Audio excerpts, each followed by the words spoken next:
एक व्यक्ति था जिसका नाम था गार्गे और उसकी पत्नी का नाम था मैत्रायणी था। जब वह गर्भवती थी तब उसको देखकर किसी महापुरुष व्यक्ति ने कहा कि यह जो बच्चा आपके पेट में है यह बहुत महान ज्ञानी बनेगा या एक बहुत बड़ा डाकू बनेगा, और इस डर से कि बच्चा डाकू ना बन जाए उन्होंने उस बच्चों को जन्म देने के बाद उसको एक गुरुकुल में एक अच्छे आश्रम में पढ़ाई के लिए भेज दिया। उस बच्चे का नाम का था अहिंसक अंगुलीमल डाकू। अहिंसक गुरुकुल में पढ़ता था। बहुत होनहार, बहुत कुशल, बहुत समझदार और बिल्कुल तेज प्रखर बुद्धि का था, जिसके कारण वहाँ पर जो बड़े घरों के बच्चे थे वे उस बच्चे से जलने लगे और उसके बारे में नई नई साजिशें और झूठ बोल बोल करके अपने गुरु से उसके बारे में झूठी बातें बताने लगे। वे सब कहते थे कि गुरुजी, यह लड़का झूठ बोलता है और चोरी करता है। इस तरह की बातें करके उसके ऊपर आरोप लगाने लगे और उसको उस आश्रम से बाहर निकलवा दिया। जब वह बाहर निकाल दिया आश्रम से, अपने घर आते समय बीच में जगन पड़ता था। वहाँ से गुजरते समय उसको कुछ डाकुओं ने पकड़ लिया। उस समय वह छोटा बच्चा सिर्फ 8 साल का था। उन डाकुओं ने उस बालक को बहुत मारा पीटा और उससे अपनी सेवा करवाने लगे थे।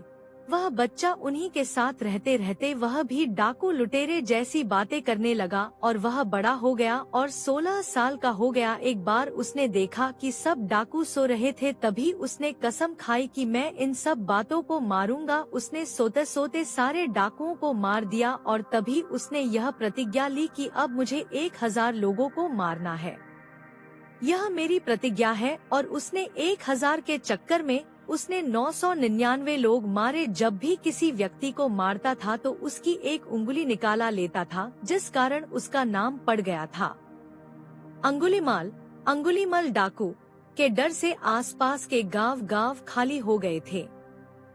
लोग घर छोड़कर जाने लगे थे।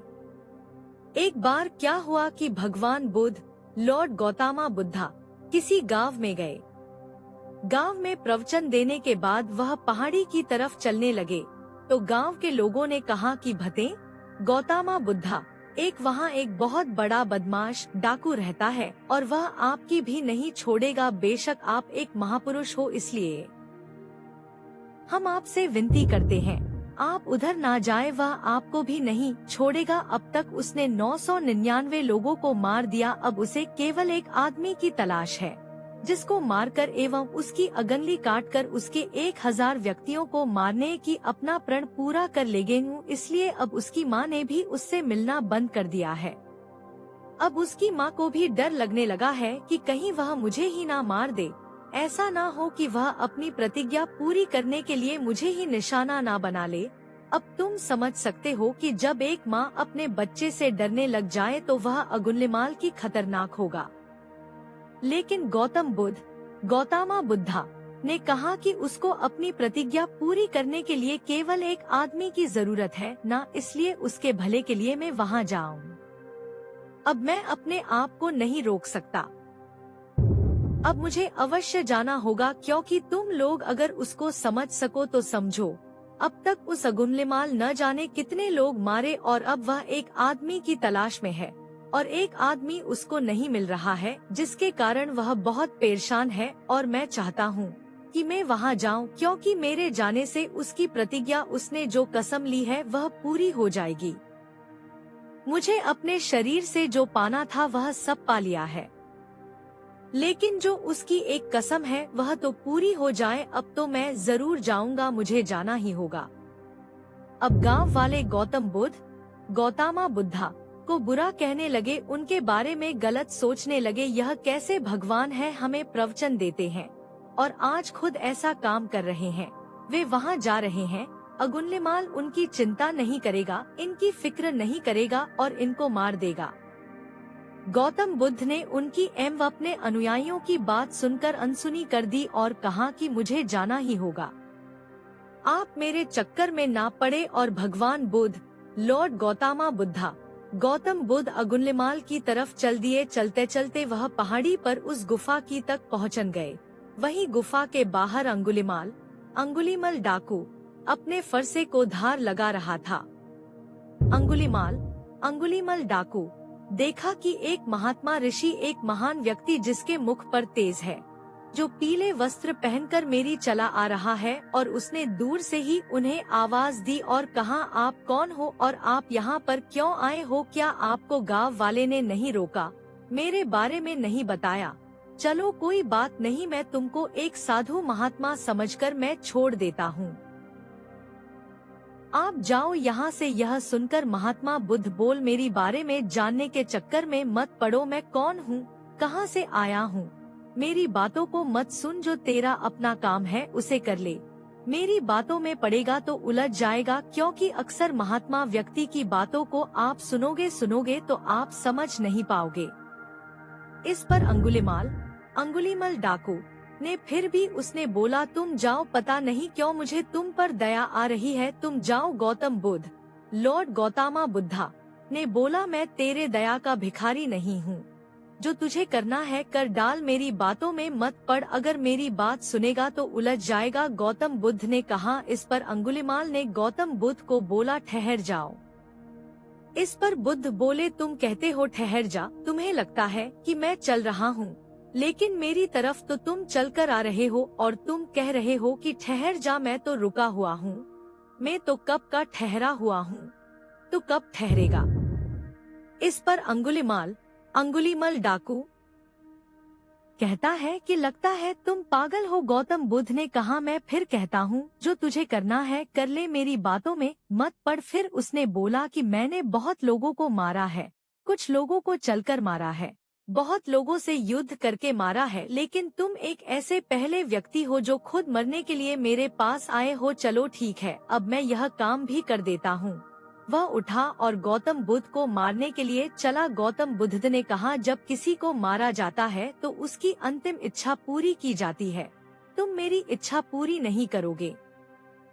उनकी बात सुनकर अंगुलीमल डाकू बोला कि बताओ तुम्हारी क्या इच्छा है? बुद्ध बोले, यह पेड़ जो खड़ा पास में, इसके कुछ पत्ते तोड़कर मुझे दे दो। यह सुनकर गौतम बुद्ध कहने लगे, तुमने मेरा आधा काम कर दिया है, आधा काम और कर दो, वापस इस शाखा को उसी पेड़ पर लगा दो। अंगुलीमल डाकू कहने लगा, अब तो मुझे लगता था कि तुम पागल हो, लेकिन अब तुमने यह सिद्ध कर दिया कि तुम वाकई में पागल। पहले तुम चल रहे थे और कह रहे थे कि मैं तो कब का ठहरा हुआ हूँ, और मैं ठहरा हुआ हूँ, और तुम मुझे कह रहे हो ठहर जा। अब तुमने कहा पेड़ के पत्ते काट कर लाओ, मैं काट कर लेकर आ गया, तो अब तुम कह रहे हो इस शाखा को दोबारा वही लगा दो, जबकि मैंने शाखा का काट दिया। कहीं कटी हुई शाखा भी दोबारा से पेड़ पर लग सकती है। इस पर बुद्ध बोले कि यदि पेड़ की शाखा कटकर वापस नहीं रख सकती, तो फिर तूने जो इतने लोग मारे हैं, यह तूने कोई महान काम किया है। मारना तो कोई भी कर सकता है, एक छोटा बच्चा भी कर सकता है। तूने कभी एक पीला पत्ता हरा किया है? तूने कभी एक सूखा पत्ता हरा किया है? तूने कभी कुछ चींटी बनाई है? बनाने का काम महान होता है, मारना मिटाना यह छोटा काम है, यह कोई भी कर सकता है। तू सोचता है कि बहुत बड़ा डाकू है, तू कुछ नहीं है। बस तभी अंगुलीमल डाकू कट गया। उसको लगा कि हाँ, मैंने गलती की है, क्योंकि गौतम बुद्ध की अपने आबोहवा प्रकाश के प्रकाश से अंगुलीमाल प्रभावित हो रहा था, जिसके कारण वह महात्मा बुद्ध के उसका नीचे गिर गया और गौतम बुद्ध ने उसको माफ कर दिया है। अपनी की गई गलतियों के लिए उसने बुद्ध से माफी मांगी और बोला, भगवान मुझे बताओ मुझे क्या करना होगा। महात्मा बुद्ध उसको अपने साथ लेकर चल दिए। अंगुलीमल डाकू गौतम बुद्ध का शिष्य बन गया, तो भगवान बुद्ध, लॉर्ड गौतमा बुद्धा के जो भी अन्य शिष्य थे, वह सब भगवान बुद्ध से कहने लगे, भंते यह चालबाज है कि यहाँ पर आकर आपको भी मार देगा और हम सबको मारेगा। यह इसकी चालाकी है, यह ढोंगी है। यहाँ पर आया तो है सिर्फ दिखाने के लिए कि अब मैं बदल गया, लेकिन यह चालबाजी से हम सबको मार देगा। गौतम बुद्ध ने कहा, नहीं, अब यह तुम्हारी तरह मेरा शिष्य बन गया है। इसने जो भी पाप किए हैं वह सब दूर हो गए हैं। अब यह भी आपकी तरह एक निर्दोष है। जब अंगुलीमल डाकू से बुद्ध भगवान ने गांव से भिक्षा मांग कर लाने को कहा तो उसके जाने से पहले ही आसपास के गांव में चारों तरफ यह खबर आग की तरह फैल गई थी कि अंगुलीमल डाकू ने गौतम बुद्ध के चरणों में अपने आप को समर्पित कर दिया है और अब वह भी भगवान बुद्ध का शिष्य बन गया है। लेकिन लोगों ने उसे डंडे से बहुत मारा। जब भी वह किसी गांव में भीख मांगने जाता था, उससे बदला लेने के लिए गांव वालाए ने उसे बहुत पीटा। गौतम बुद्ध ने कहा, अब तुम उस गांव में जाओ। वह वहां पर गया तो वहां पर छोटे बच्चे ने उस अंगुलीमल डाकू को एक भिक्षा दी। जब उसने भिक्षा ग्रहण करी तो वह बोला, बेटा तुम्हारे ऊपर तुम्हारे माता पिता का संरक्षण बना रहे, आशीर्वाद बना रहे। इतनी बात सुनकर बच्चा रोने लगा। अंगुलीमाल ने पूछा कि तुम क्यों रो रहे हो? इस पर उस छोटे बच्चे ने कहा कि मेरे माता पिता अंगुलीमल डाकू ने मार दिया था। मेरे माँ बाप इस दुनिया में नहीं हैं। इस बात को सुनकर दुखी होकर वह आ गया और बुद्ध के चरणाए में गिर गया और कहा, मैं बहुत दुखी हूँ, मैं बहुत बड़ा पापी हूँ।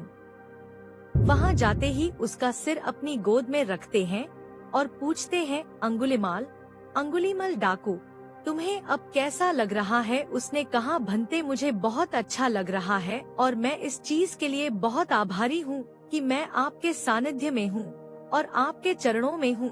और इतना कहकर वह अपने प्राण त्याग देता है, क्योंकि उसकी 3-4 दिन लगातार उसकी इतनी पिटाई हो चुकी थी कि उसका शरीर में कुछ नहीं बचा था। वह मर गया। गौतम बुद्ध के गोद में अपना सर रख करके अपने प्राण त्याग देता है। महात्मा बुद्ध बोले कि इसने महापरिनिर्वाण प्राप्त किया है, मोक्ष को प्राप्त कर लिया है। अब यह इस धरती पर कभी भी नहीं आएगा। यह बुद्ध को उपलब्ध हुआ है। मेरी तरह इसने अपना जन्म पूरा कर लिया है, अपने दुख सारे भोग लिए। इस बात को सुनकर भगवान बुद्ध के जो शिष्य थे वह सब कहने लगे, भंते हमें आपके साथ रहते हैं 10 साल हो गए हैं, 12 साल हो गए हैं, हमें अभी तक बुद्धत्व ज्ञान प्राप्त नहीं हुआ है, तो इसने 4-5 दिन में कैसे प्राप्त कर लिया? तब उन्होंने कहा कि जब कोई छोटा पाप करता है तो छोटा प्रेषित करता है, लेकिन इसने बहुत बड़े बड़े पाप किए थे और जितना बड़ा पाप किया है इतना बड़ा है कि और उसने अपनी मृत्यु को मोक्ष के रूप में दान किया है और अब यह कभी भी इस धरती पर नहीं आने वाला बन गया है। Thank you for watching this video. Please subscribe this channel for more information.